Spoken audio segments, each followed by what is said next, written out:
pleased to hand the stage to Rom, who will talk about the win-win between governments and investors. Thanks very much for the introduction, and I'm very pleased to be here and share some thoughts about why I think that investors can work quite closely with governments, attempting to mitigate financial risk associated with natural disasters. And before going into the particulars, I would like to set the scene by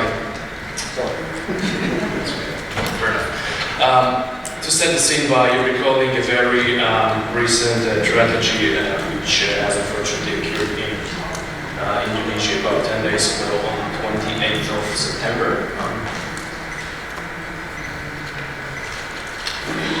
All right.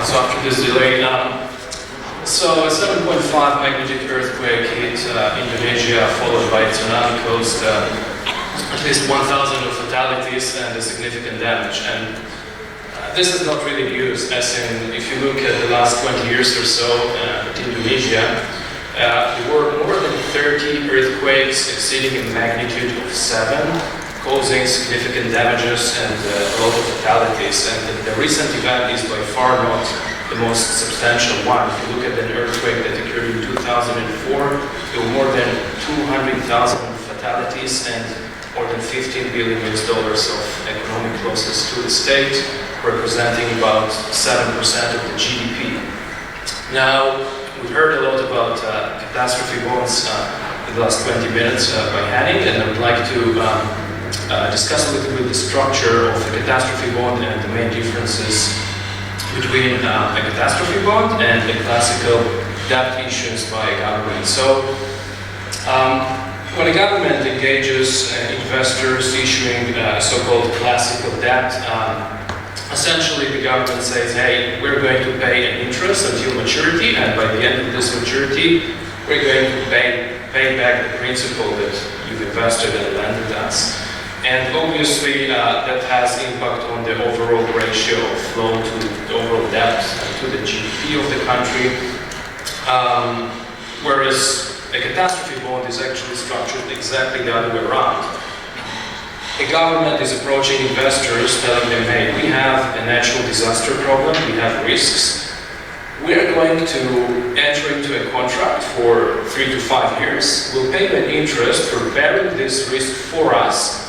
But if the natural disaster, which is predefined a priori, occurs, you're going to pay to us. So it's exactly the other way around. Investors are going to help and pay to the governments in case that a natural disaster occurs. So in some sense, there is an upside here, helping the government addressing holes in the balance sheets, mitigating some volatilities, etc.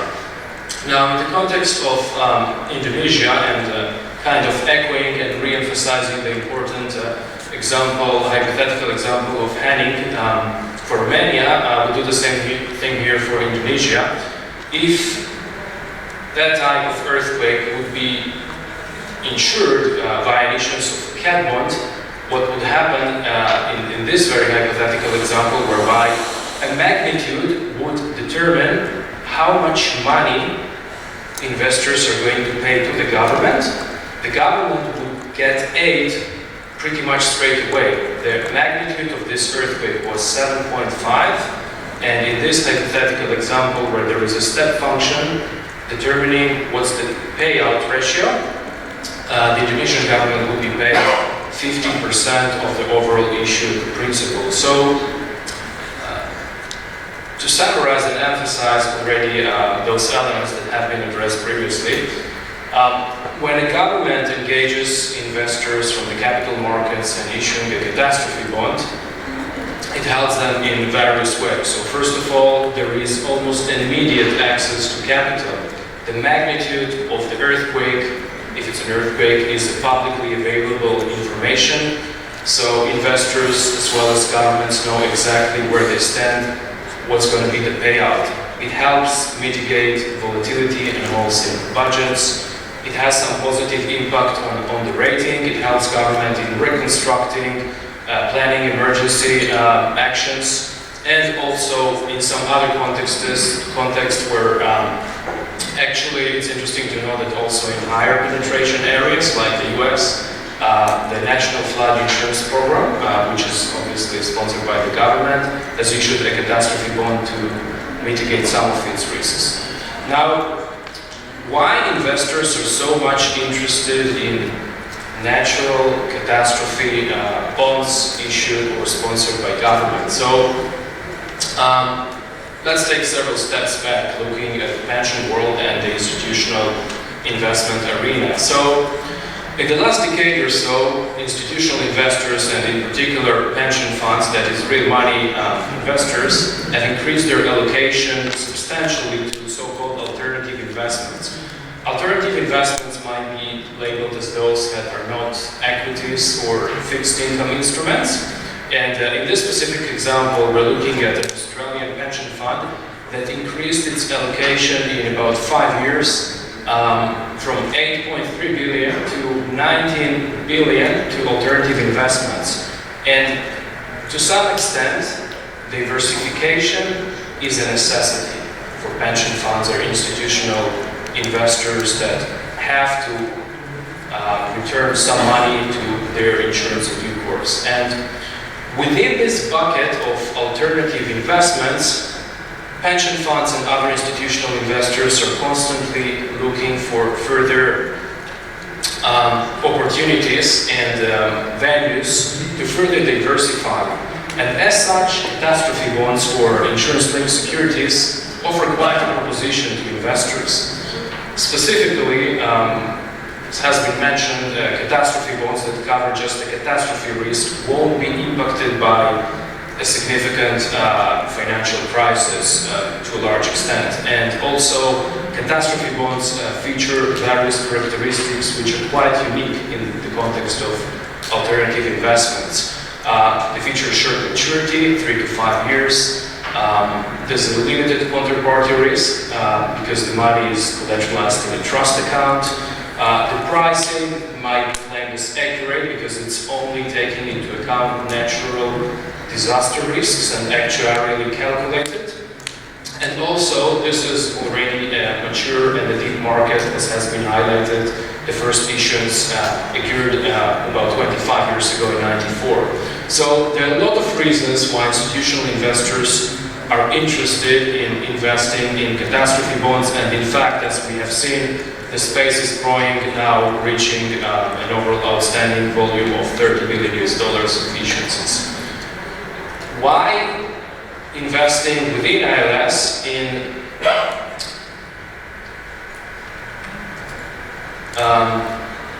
government-backed catastrophe bonds or catastrophe bonds that are issued by governments and specifically in this region? When you're looking at the overall split of risks available to investors in the catastrophe bond space, as has been stressed, it's mainly driven by American issuers, and investors are interested to diversify within their allocation to ILS, and as such, new issuances representing new risks and new geographies are very much appealing to institutional investors. Specifically, when a government typically issues a catastrophe bond, it features a parametric trigger, so the losses are determined by means of looking at the parameters of an event, say the magnitude of an earthquake, and compare it to what has happened in reality. So there is the transparency element, which is very appealing. Diversification is key here, because as of today, there's very little activity in this region, or very little interaction with the catastrophe bond space, and there's a lot of capital that would be interested to support such initiatives. And there are other aspects which become more and more important to investors. Some of them are responsible investments. Many pension funds and other institutions put a particular emphasis on increasing their overall allocation to so-called responsible investments, or investments with a social angle, and as such, this interaction could fit under this bucket by all means. Now, why it's a very good timing to issue a catastrophe bond now? Why governments should really start thinking about it these days? So first of all, when looking at the product, as in the catastrophe bonds that have been issued by governments since the beginning of the catastrophe bond space, there is a track record, and we'll hear much more about it in the next few days. There were really several billions US dollars of issuances, and also it works out. The POC, the proof of concept, is there. We've heard about an earthquake that hit Mexico in 2017, 150 billion US dollars of issuance. It all goes, the government of Mexico got all this capital, and in a very rapid manner, because the parameter of the earthquake was the one determining the loss. And lastly, there is this aspect of climate change, which motivates governments and institutions to mitigate those risks. So there are a lot of reasons why now it's a great timing to start thinking about it and do something about it. The last thing that I would like to mention in this context is pricing. Obviously, catastrophe bonds are not issued for free. Governments that issue catastrophe bonds have to service the interest, or equivalently the premium, associated with the risk transfer to investors. What happened to pricing in the last decade or so, or even 2 decades? What you see here is an indicator of the price, or the premium per unit of risk, so to say, in the catastrophe bond space. It has become significantly cheaper for issuers and governments to transfer risk to capital market investors. There are a lot of reasons for this, one of which is obviously the significant inflow of capital into the space, eroding some of the spreads, and also the overall low yield environment which we have experienced until the very recent interest release. So let me give you a very particular example. We heard about 1.36 billion US dollars of issuances by countries in South America, Chile, Colombia, Mexico, and Peru. What I would like to show you here is the initial, when a cat bond issuance occurs, essentially investors are engaged by investment banks, reinsurance broking companies, etc., with some indicative pricing for issuance. And what you're seeing on the third column of this exhibit in green is the initial coupon offered to investors. Then there is a kind of an auction whereby investors indicate how much money they want to allocate to a particular issuance and at what price. And all those percentages here are just representing an annual coupon that would have been paid to investors for bearing the risk by the government of Chile, Colombia, Mexico, and Peru. So the initial guidance was 3.5%, say, for Chile, but ended up settling at 2.5%. And that applies to a 500 million US dollars of issuance for a 3-year period. So the government of Chile effectively saved 15 million US dollars of premium that they would have paid maybe 10 years ago or so. Hence, I believe that, frankly, this is an excellent timing to consider engaging in those activities. So, to summarize, believe that historically there has been a very fruitful cooperation between governments and capital market investors, and interest is increasing.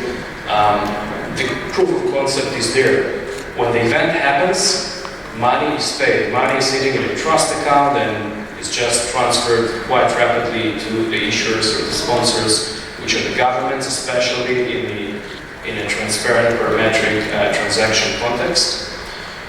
It's a good methodology to mitigate financial risks associated with natural disasters and adds a lot of value to institutional ILS investors interested in diversifying their portfolio also within the ILS bucket. So I think it's a genuine win-win.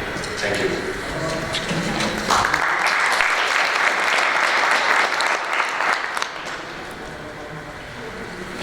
Thank you very much, Rom.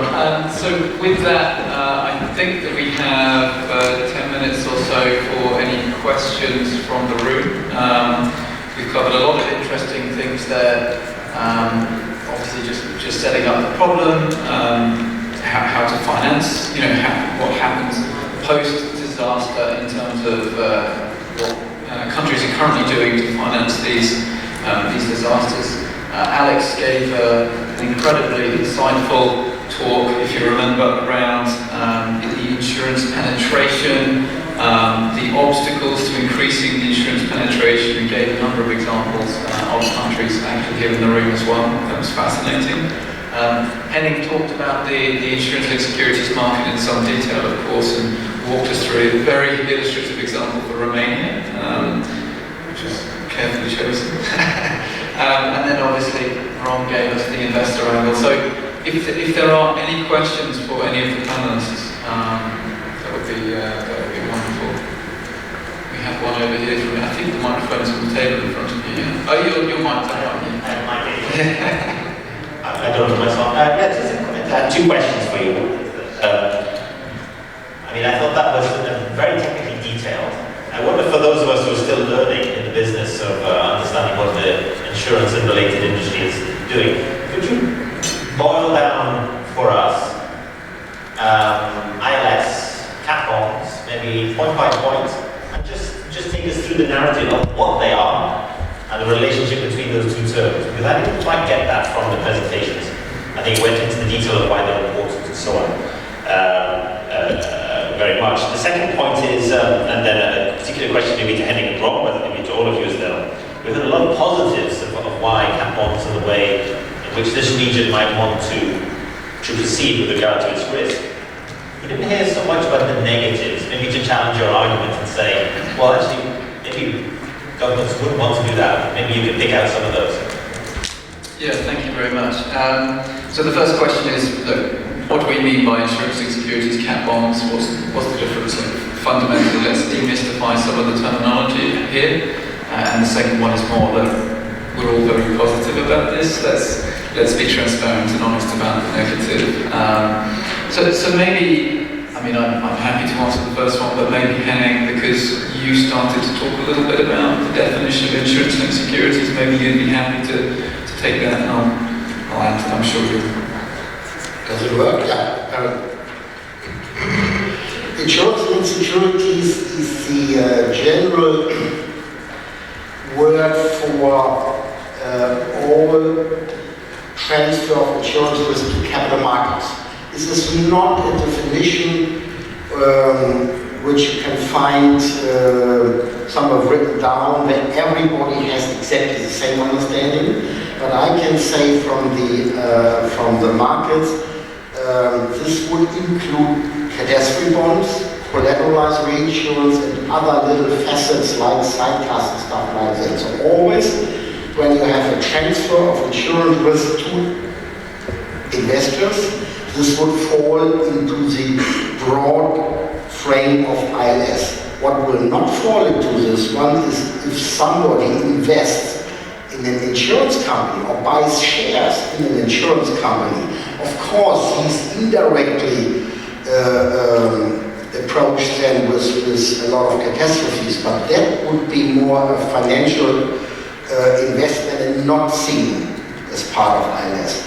And catastrophe bonds is the very narrowly defined part of ILS, about 30% of all ILS investments, which is really in the form of a financial tool called bond. Does it help? So bond is part of ILS. No, I think it's a good summary for it. Thank you, Henning. And I guess to come to the second question, so we've been very positive about it, so maybe this is, Rom, you'll jump in. But let's be honest and transparent. This is maybe not so straightforward always, so there are some shortcomings, and I think Henning touched on the basis risk, some of the time and things like that. Maybe you want to delve into that a little bit. Sure, yeah. So first of all, the basis risk is that's, in my opinion, that's one of the key risks, and the basis risk is the difference between, say, in this context, what has really happened and how much money have been paid to the governments. As Henning has pointed out, it might be a situation where the loss is significant, whereby the so-called trigger mechanism to trigger a payout has not worked out, and the government, in theory, could be left without the capital they could anticipate. The other, I think, issue that might be around parametric triggers is some ambiguity with respect to reporting, and that has been experienced in this space as well, whereby say the National Hurricane Center was the reporting agency in some particular case, and the data provided by the National Hurricane Center has changed, so it created some, I would say at the very least, some tension. And the last point probably is, not sure it's a disadvantage, but it takes an effort, time, and the stakeholders have to be convinced to issue a catastrophe bond. So it's a whole project that, involving a lot of resources and conviction. Thank you very much. Any more questions? Well, now we're on the negative side. I have a few more. Oh, please. Not all shiny and gold. Of course, you are less flexible if you have a private insurance or reinsurance contract and you want to change something. You can speak to your counterpart and basically try to negotiate terms. You cannot do so with a catastrophe bond. This is a financial contract which cannot be easily changed. Also, once the money is paid back to investors under an indemnity trigger, and in case the losses thereafter develop upwards, there is no recovery anymore. So once the money is paid back, the bond is closed. This is not the case if we have a parametric trigger, because the parameter determines the payout. One point which I personally do not support to that extent. Somebody told me I have a higher legal risk. If somebody wants to challenge the payout of a bond, he could start to do so, because this may well be people not involved in the industry. Under a reinsurance or insurance contract, if somebody challenges, this may have negative reputational results, but in a cat bond, everybody could invest in a cat bond, and a cat bond can be sold to other parties who have no interest in a functioning ILS or reinsurance world. And somebody told me, I see a higher legal risk. My counter argument to that would be, I personally don't see this, and the fact that you see 30, 40, 50 cat bonds done every year is a good example that it's actually a decent way of going ahead. Generally, I would say the first decision is, do you want to buy insurance, reinsurance, whatever cover? The next question is then, is it by way of a reinsurance, insurance, cat derivative, cat bond? This is just an additional option. And there are always pros and cons. And no insurance company would start to say, I only use now catastrophe bonds. There's always one piece of the puzzle. Thank you there, Henning, for the additional colour. I think we have time just for one more question. So if there's another question in the room. Yeah, I think Thomas has a question.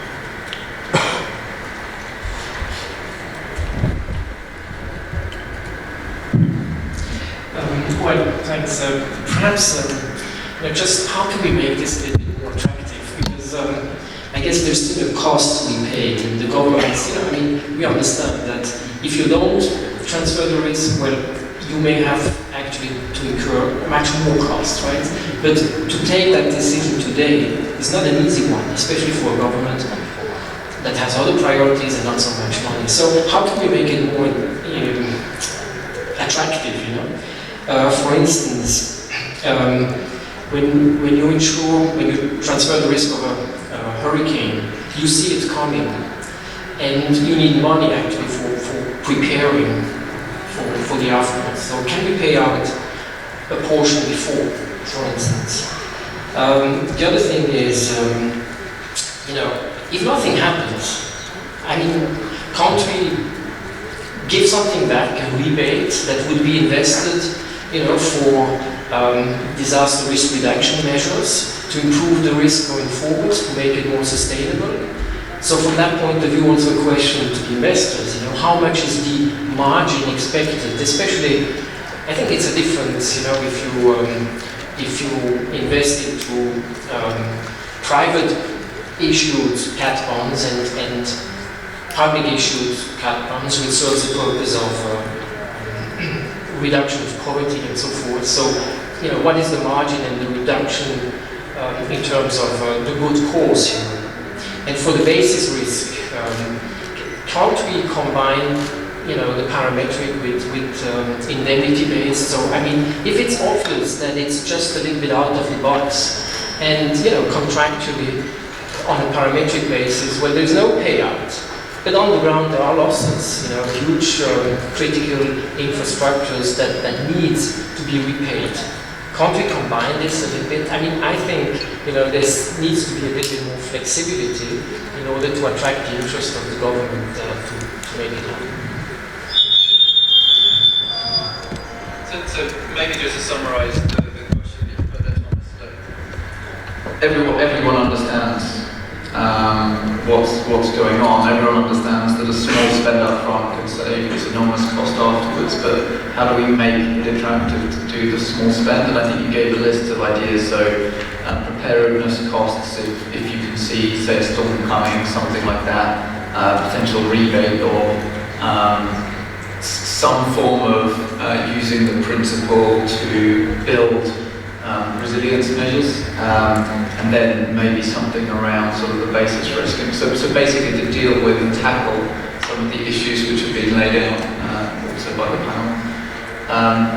Maybe if I just jump in a little bit and then I'll sort of open it up to whoever wants to sort of add some of those things. So on the resilience side, so there are things called resilience bonds, which is entirely aimed at doing what you're talking about, which is to use some of the capital to build infrastructure to reduce the risk and effectively offset the cost of some of the risk transfer as well. So it's sort of this circularity.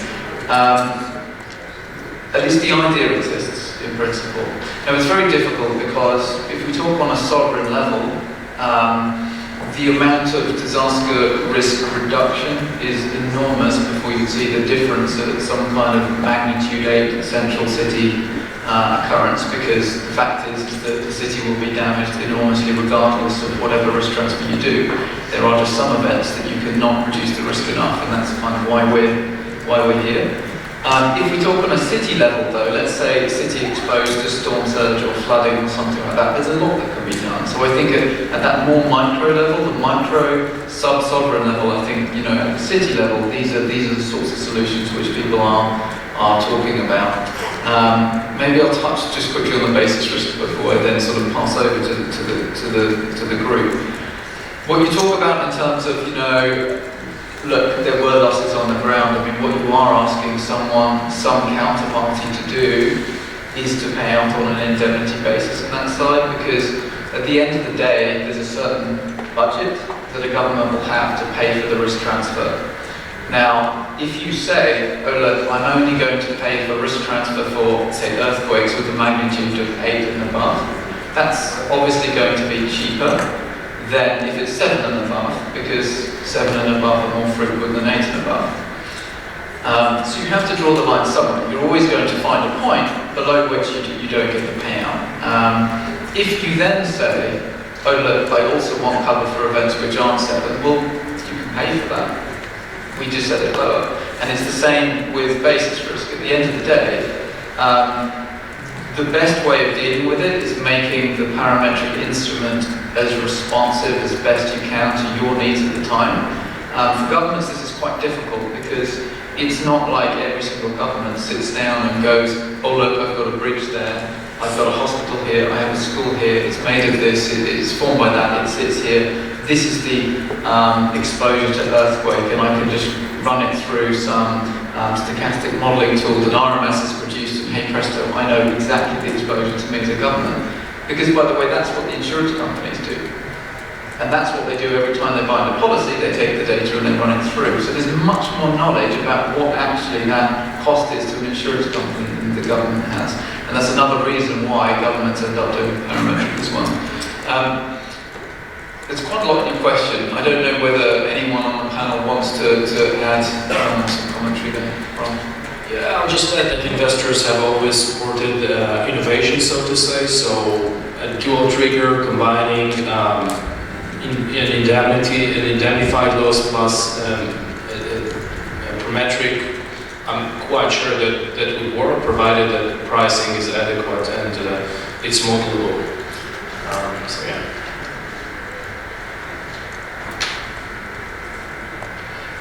On the point with the combination of parametric and indemnity, I think this is very difficult for a couple of reasons. First of all, I believe that indemnity trigger is not just for reasons Andy said, but it's very difficult for such a state disaster cover to implement, because you have a lot of risks which are simply difficult to assess.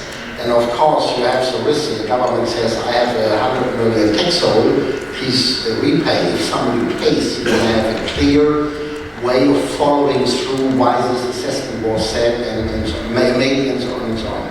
I fully take your point that it's very unpleasant to have a structure where just by a little bad luck, because the epicenter of the earthquake was 5 kilometers more to the west, you don't have any money. There, I think the way is, as Andy said already, if you take the example with Romania and the box A, then do another box D around the box A, simply with smaller numbers. You may have not 9 fields, you may have 200 fields. Just make it more granular so that you escape a situation where you have bad luck or good luck. Final comment, somebody could have the idea, you issue a parametric cover, and the insurance or reinsurance company would then simply cover the basis risk. So would say, if there is a gap, somebody else steps in. Something which I worked on a couple of years ago, and it always came to the conclusion that the additional premiums to be paid for it wasn't worthwhile, and it didn't work.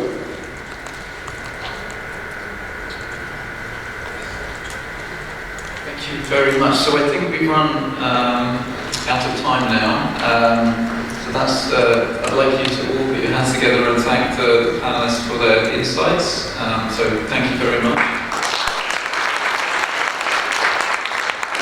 And am I handing over for a few words from you?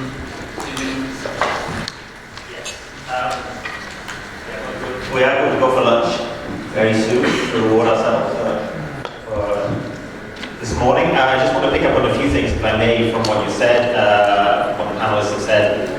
A lot of very interesting detail, also some big picture items.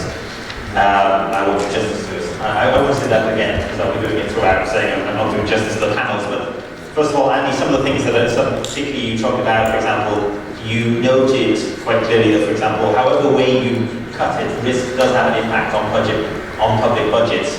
And I thought it was interesting that you slide, for example, where you talk about post and pre-event financing and where the risk sits.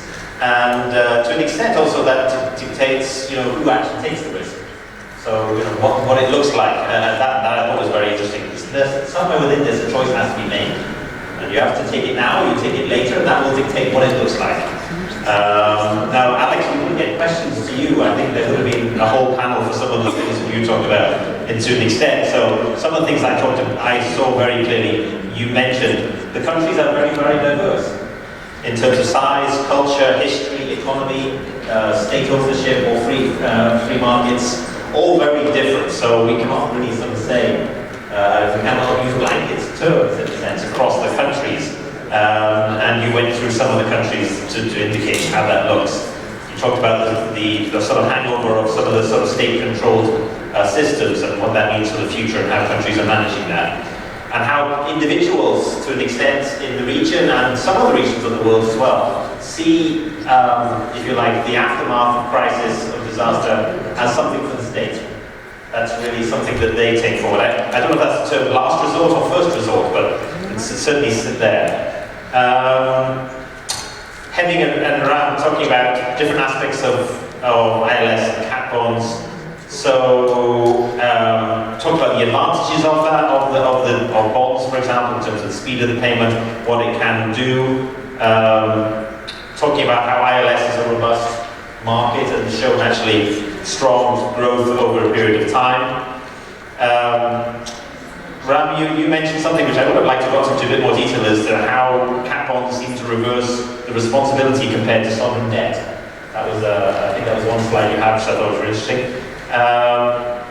And that the interest that investors are interested in the region, and this region is seen by some investors to be particularly safe compared to other regions. And that is something which I know also from some of the other work that we do in investment. So they do see potential here. And then in the Q&A, you also talk about some of the disadvantages, and perhaps we could say, or challenges within cat bonds. And maybe just to finish on a final point from Henning, which I thought was very key, which is that what you choose is something, but first of all you have to choose that insurance is key and that transferring risk is key. And from that then you have a range of options which are going to be different depending on the country and the circumstances. And with that I will now say thank you very much to you all. And I think, Gergen, are you going to announce something or do we follow you? I want to just announce that lunch will be served upstairs at the restaurant, and we have reserved tables for the workshop participants. Hotel colleagues will guide you to the restaurant, and see you at 2 p.m. on a meeting. Okay, thank you very much.